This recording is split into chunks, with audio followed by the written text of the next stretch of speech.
Raila Moloni is asking, even if you wanted to support this particular party, why can't you wait until at least we're done with this? Because we as a party are also asking these questions on even the legitimacy of the election result.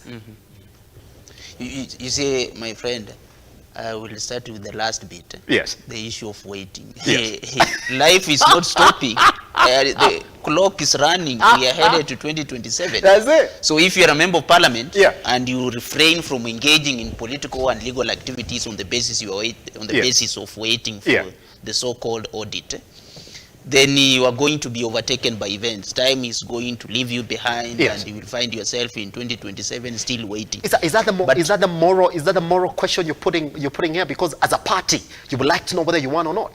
No. You see, somebody's telling you. You see, Simba. Yes.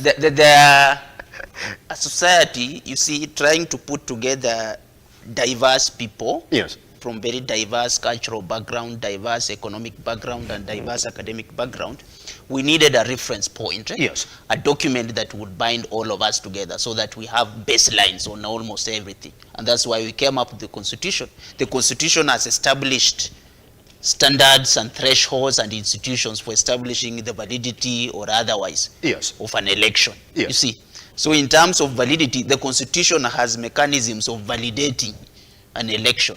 You get. So legally speaking, the issue of whether the current regime was properly elected into the office or not, ideally is neither here nor there.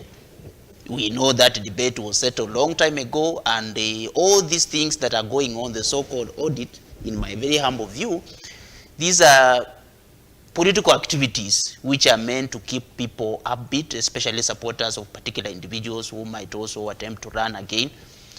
But more fundamentally, we need to understand one thing, that when you talk of an agenda of a political party, especially before the election, you need to look at it in the sense that the Constitution has established the threshold of any political activity in the country. So that when the Azimio were designing and crafting their manifesto, and Kenya Kwanza were equally crafting their manifesto, it was imperative upon the two political coalitions to ensure that their manifestos are in tandem with the Constitution.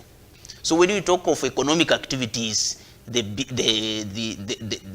plan, for example, for Kenya Kwanza, it was necessary and important to ensure that that plan was in tandem, for example, with Article 43 of the Constitution and economic rights.